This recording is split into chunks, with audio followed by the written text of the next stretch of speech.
Since it's October and all, I was recently overcome with the Halloween spirit. So I started working on a video called Every Lie Ed and Lorraine Warren Ever Told. Now I didn't realize this, but this would be an impossible project to complete, because there's just so many of them. So I had to just give up. And not because I didn't want to keep going, but because Microsoft Word apparently has a file size limit. But hey, since I still got that Halloween spirit in me, I thought we could take a look at a couple BuzzFeed Unsolved supernatural cases that have been debunked. And speaking about spirits being inside of things, let's start off today with everybody's favorite demonic doll, Annabelle. Now, I don't even know where to start with this story, man. It's a struggle just to figure out when this all supposedly even happened. On the official Ed and Lorraine website, it says 1968. The same website, by the way, also says the doll was only bought in 1970. And then Ed Warren himself says in this video on their official YouTube channel, a nurse had received the doll 1971 as a present, a Christmas present from her mother. So when did this actually happen? I don't know. This is just one of the seemingly infinite amount of examples of them contradicting themselves, changing details, or just outright lying. However, there is also this article written by a journalist named Joel Amadio, who was a reporter for the Connecticut Sunday Herald, which was published in 1971. Now, to the surprise of probably no one, the original owner of this doll clearly states that she had already had the doll for a couple of years already. So yeah, it's not clear when she actually got the doll, how long she actually had it for, and exactly when all of this shit started. But it at least seems like the most reliable date we have for the story is that it happened in 1971. The rest of the details though just seem to be made up along the way by the Warrens. So if the Warrens weren't even bothered about getting the year right, what's the chances that anything they said about this doll is actually true?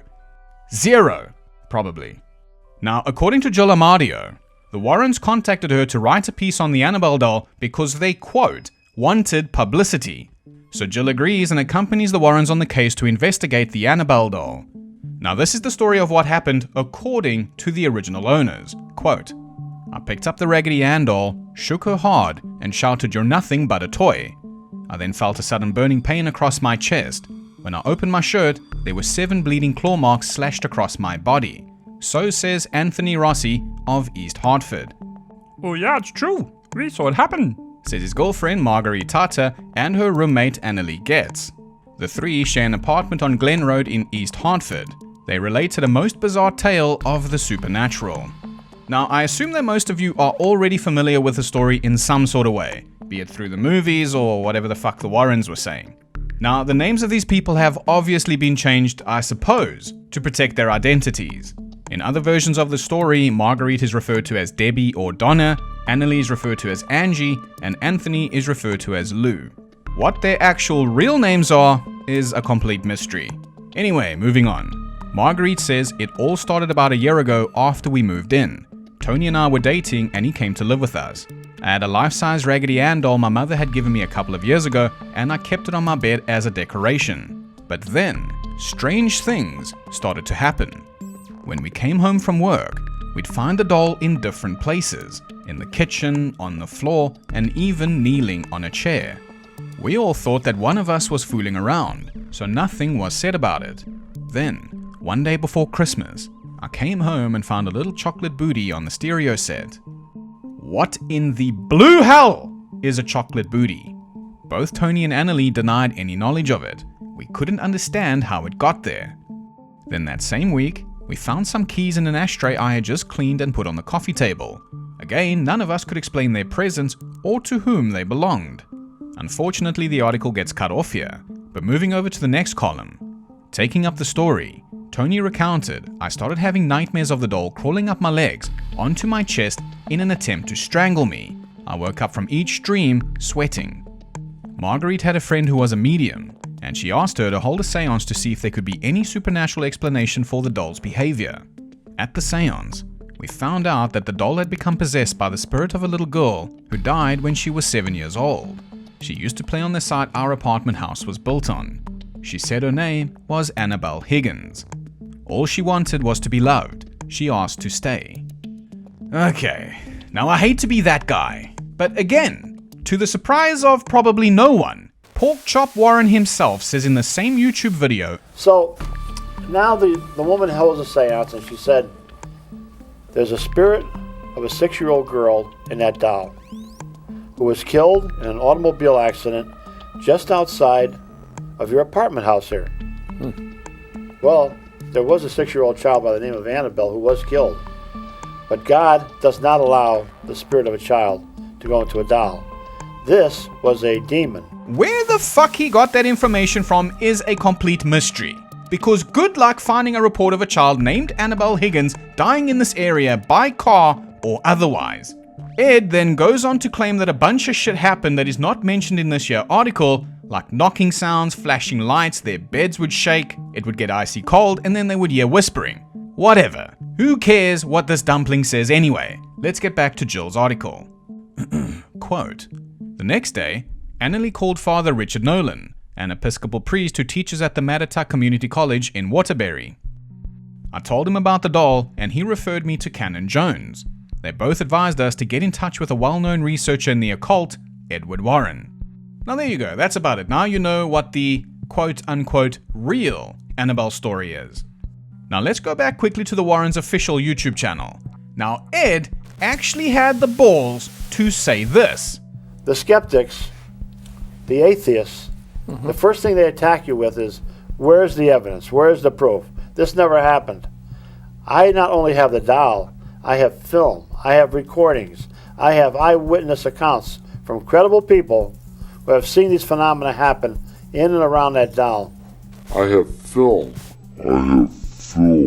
Well then, where is it?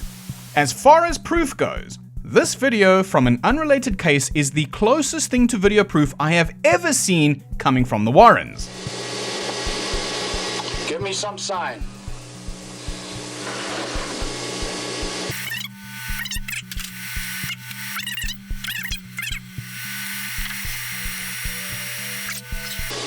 In the name of Jesus Christ and the blood of Christ, I command you to reveal your identity in some way.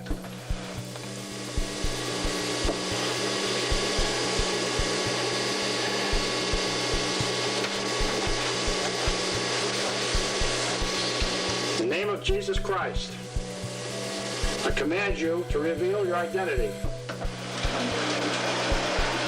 With the shit that people fake nowadays, nobody would even think twice about this. Not even Nuke's top 5s would feature this clip. In fact, it's so embarrassingly bad, it wouldn't even get featured on Slapped Ham. Right now, with all the basics out of the way, let's get to debunking this piece of shit. And strangely, the person who actually debunks the Annabelle doll is Pork Chop Warren himself.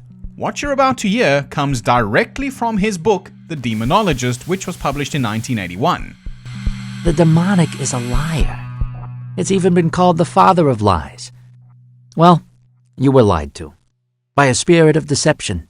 And unknowingly, you believed the he. Your worst mistake, though, was in giving the spirit the permission it needed to move into the doll. That's what it wanted, and it preyed off your ignorance of its existence to do so. Why? Asked Laura. Because to really interfere in your life, the demonic has somehow got to get your permission to do so. And unfortunately, through your own free will, you gave it that permission. It was like handing a maniac a loaded gun. Then the doll is possessed? Questioned Deirdre. No, the doll is not possessed. Spirits don't possess things, spirits possess people. And there you have it. Conclusive proof that even a broken clock can be right twice a day. But just 1 second later, it's fucked again. Because Ed would go on to say this. At Deirdre's request, and as a further precaution against the phenomena ever occurring in the apartment again, the Warrens took the big rag doll along with them. Placing Annabelle in the back seat of the car, Ed decided it was safer to avoid traveling on the interstate, in case the entity had not been separated from the rag doll. You just said they don't possess objects! So that was a fucking lie. Now, even if we give Beef Wellington the benefit of the doubt here and suspend our disbelief and agree that sure, a demon has attached itself to this doll, Ed has neglected to mention one very important thing. He allowed Jill Amadio to take this fucking doll back to her office to photograph it. She survived the car ride, by the way. She is still alive. But apparently, when Ed put this thing in his car and drove home, the doll tried to steer the car off the road to kill them. They also survived this, by the way, because they're the fucking Warrens. So this very dangerous doll that has apparently killed people for as little as insulting her and just tapping on the glass of her case, let Jill drive it to the office unharmed. The original owners came and posed to take these photos, and it didn't harm them either. But I guess you just cannot sell a horror book about a normal doll. So you gotta lie and you gotta make up bullshit stories. Now, the most famous of the bullshit stories that Ed, Lorraine, and the other members of N.E.S.P.R have repeatedly told is of a tough biker dude who came by their occult museum in 1980 with his girlfriend. He then insulted the doll, and then he died because of it. Now, I have listened to and typed out the exact story told by one of the high leading investigators of N.E.S.P.R. The story goes like this, quote, "He was knocking on Annabelle's case and mocking Annabelle. Ed saw that and said, 'Son, you need to leave the museum.' So they did. They got on their motorbike and started driving down Route 25, heading toward the Route 8 connector. This guy then somehow crashed and ended up in the tree line. His girlfriend on the back though, she made it out okay and just banged up her head a little bit. Now, full credit for this debunk goes to the Truth or Demons podcast. The host of this podcast, Stevie, did a ton of research and conclusively proved Route 25 was not open to the public in 1980. It was only opened in 1982. Furthermore, good luck finding a police or a news report of this accident of a guy who died and his girlfriend survived, because it just does not exist. The Warrens also told a story of a priest who picked up Annabelle, said something like, "You're just a Raggedy Ann doll, you can't hurt anyone," and he threw it across the room, and then he went and crashed his car. Good luck finding a real report on that one too, because once again, it just doesn't exist. But what I'm about to share next is the final nail in the coffin. 100% proof that this doll doesn't do shit to people who touch it. Here's a clip of Zach Baggins touching it, and the only damage he takes is emotional damage from Ed and Lorraine's son-in-law, Tony Spera. The world-renowned Annabelle doll is inside my haunted museum, and although she has harmed other men who have touched her, I can't help but feel an almost irresistible urge to reach out and make direct physical contact. It's trying to tempt you, but you're stronger than that. There was a moment there where I was sitting next to it, and it was just like I was connected to her. Of course. In that whole moment, I felt nothing but goodness and just happiness and sadness. There was no evil. You're not alone, Zach, and it's inside of you. You need to have it. How would you do that? Did he do it? Did he touch it? Yeah. Don't touch the doll. Touch. Okay? If you touch the doll, Zach, you're going to be in spiritual danger. When I said that doll, it's flashing on saying what you did. When I said that doll was responsible for killing the kid on our side, what it was. Even a priest wasn't safe. Zach Ball Baggins is still alive, by the way, so thanks, I guess, for debunking Annabelle. And now for something completely different. Next up is Gloria Ramirez, who the media dubbed the Toxic Lady. Aren't the media a lovely bunch of cunts? Now, on February 19th, 1994, 31-year-old Gloria Ramirez was rushed into Riverside General Hospital in California after suffering from nausea, vomiting, and difficulty breathing the whole day. Gloria was a late-stage cervical cancer patient who had been going through chemotherapy, but even with her diagnosis, the hospital staff noted that her symptoms that evening were extremely unusual. When she came in, Gloria was confused and exhibiting tachycardia, which is a very high resting heart rate. She was also exhibiting Shane Stokes respiration, which is a very unusual breathing pattern of progressively deeper breaths followed by shorter, quicker ones. Now, seeing this, the hospital staff tried to stabilize her heart rate and sedated her with Valium, Versed, and Ativan. However, Gloria responded very badly to the medication and she began going into shock. At this point, they needed to defibrillate her heart, and this is when they noticed an oily sheen covering her body and a fruity garlicky odor coming from her mouth. A nurse then drew some blood from Gloria and said an ammonia-like smell was coming from the blood vial. This nurse then passed the tube to a medical resident who noticed yellowy brown crystallized particles floating in Gloria's blood. Now at this point, the nurse who drew her blood started feeling a burning sensation on her face and she fainted. Soon after that, The medical resident then began to feel sick, and she started saying that she was lightheaded. So she left the emergency room and she went outside to go and sit at a desk. After a couple minutes, another staff member came out to ask her if she was okay, but before the medical resident could respond, she also fainted. Then a respiratory therapist who also smelled the ammonia-smelling blood also fainted. Horrifyingly, when she woke up again, she couldn't move any of her limbs. The hospital staff were then ordered to evacuate all of the emergency room patients to the parking lot outside. During this time, a skeleton crew stayed behind to treat Gloria, but unfortunately, Gloria would pass away soon after the evacuation. Her cause of death was kidney failure related to her cancer. All in all, Gloria Ramirez was at the hospital for 30 minutes, and in that short amount of time, 23 people who were near her became ill, and 5 were hospitalized. So, what on earth happened here? Well, at first, 2 scientists from California's Department of Health and Human Services said it was a classic case of mass hysteria, because most of the people affected were women.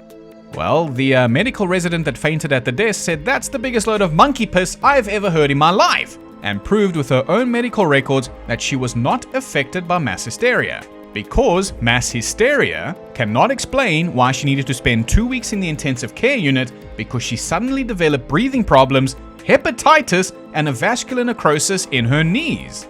Fucking hell. I assume the Riverside Hospital told those 2 scientists to fuck off, because they would then ask the Lawrence Livermore National Laboratory to come and investigate the case instead. And according to Livermore, they cracked the case. Livermore believed that Gloria had been using a substance called dimethyl sulfoxide, otherwise known as DMSO, which is sometimes used as a home remedy for pain. Now, DMSO is a colorless chemical solvent that has only been approved by the FDA to treat interstitial cystitis, a chronic bladder problem. But apparently, people also use it for arthritis, cancer, chemo side effects, and just pain in general. Interestingly though, users of this substance report that it has a garlic-like taste. Now, since it's a solvent, you rub it into the skin. Therefore, this could explain Gloria's oily sheen, as well as the fruity, garlicky smell. Now, either all the nurses were vampires, or something else happened to cause everyone to faint and get sick. Obviously, they were vampires. Mystery solved. Up next is... No, I'm just kidding. According to Brian Anderson, who was Livermore's Forensic Science Center's director, quote, "What happens when the body sees things like DMSO? It immediately wants to detoxify it. So it would then add oxygen to it and make dimethyl sulfone. And then they can oxidize it again and make dimethyl sulfate, which is a very volatile toxic chemical." End quote.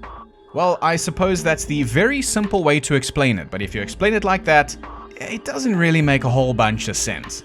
The more wordy, more specific way to explain it is that when the paramedics administered the oxygen to stabilize Gloria, that could have combined with Gloria's DMSO to create dimethyl sulfone, DMSO2. And this DMSO2 shit is pretty harmless.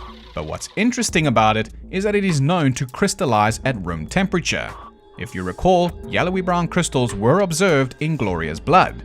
Then the electric shocks from the defibrillator could have converted this DMSO2 into dimethyl sulfate, DMSO4. Now this DMSO4 shit is pretty harmful. In fact, it's so fucking nasty that it was used as a war gas during World War I. This chemical is known to cause major damage to things like your lungs, your brain, your liver, your kidneys, and many other squishy things inside your body as well. Now, apparently what the 23 hospital staff experienced is very consistent with what people who were exposed to dimethyl sulfate had experienced. And as a little bit of evidence supporting this, the National Institutes of Health has said that exposures to chemicals like this can even cause acute hepatitis, which is what the medical resident developed. Essentially, by trying to save Gloria, they created this rare chain reaction that turned her into a chemical weapon. Now, there's only one problem with this theory. Gloria's family were adamant that she was not using DMSO.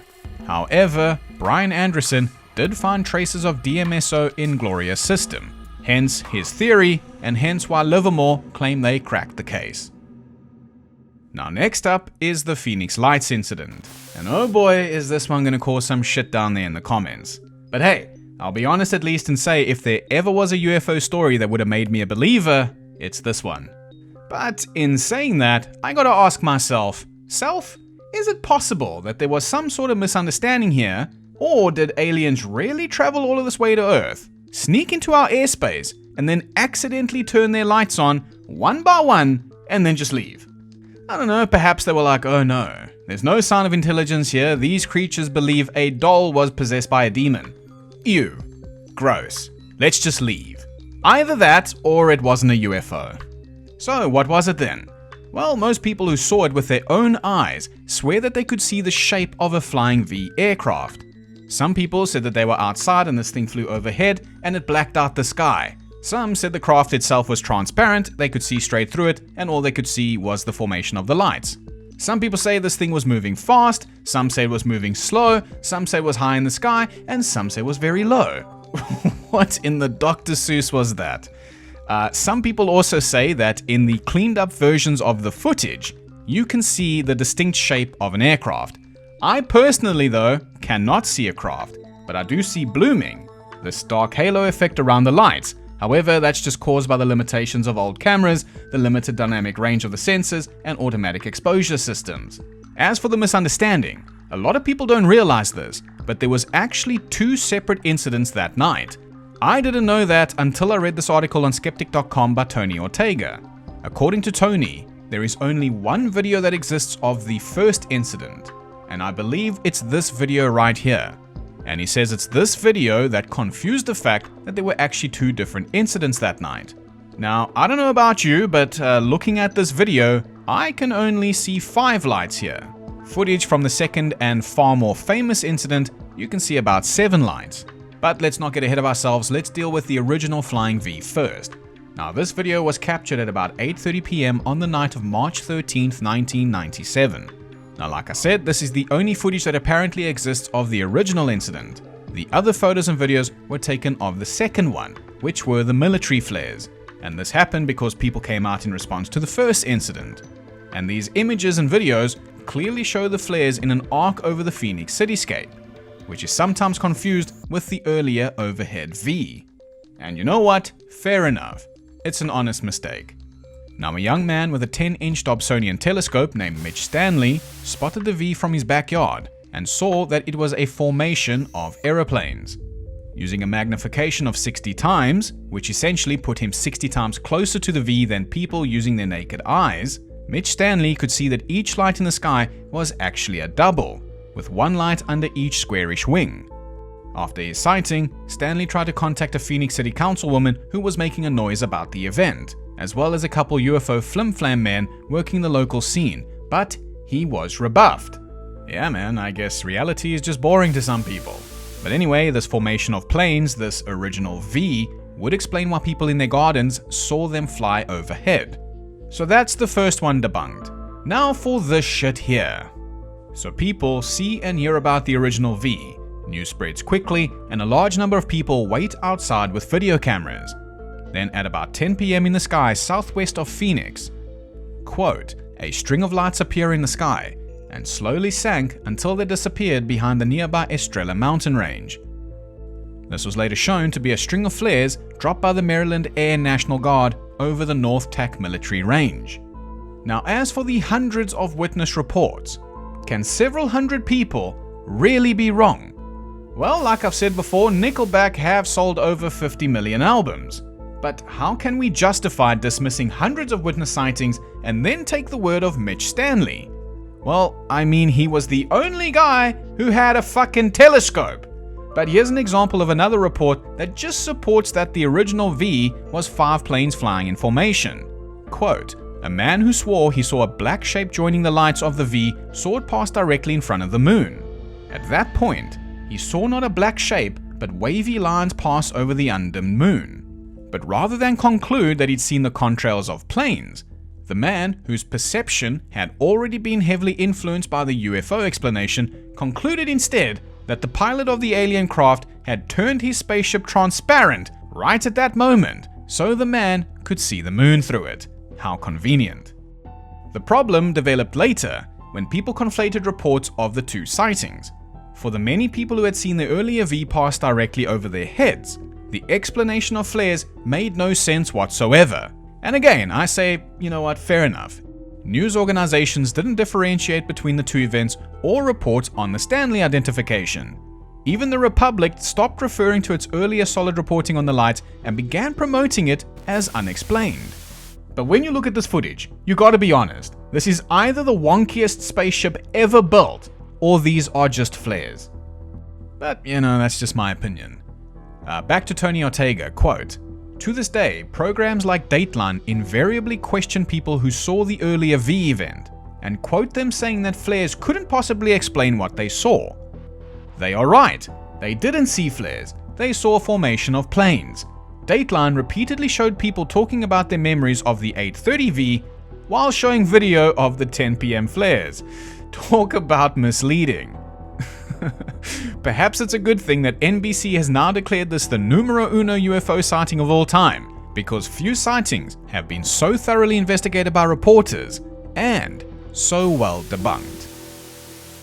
And that's about all I have for you right now, ladies and gentlemen, but if you do want more Buzzfeed Unsolved cases that are now solved, I've got this video on the lost colony of Roanoke and this one on spontaneous human combustion, both which, at least in my opinion, are 100% conclusively solved. Make sure to check those out when you're in the mood for more bullshit from the Historian. Oh, and before I go, I also just want to give a huge shout out to everyone here who has dropped us a super thanks. I just want you guys to know that from the bottom of my heart, your support means the world to me and Misty. And those super thanks, they go straight into getting Misty her favorite treats. And of course, there's one more person that I want to give a personal shout out to and a very big thank you to as well, is our very first channel member, Liz Hartel. The best and only way that I know how to express my gratitude for that is to give you the Mystorian's official pap of approval. And thanks to everyone as well who's posted a picture of their pets on the community tab.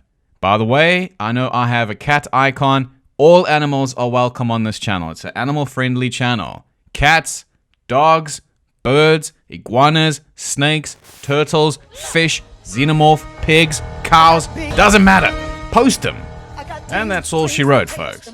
As always, feel free to add your thoughts and theories in the comments. If you had a good time, like the video, subscribe for more bullshit from the Mystorian, and thank you all so much for watching.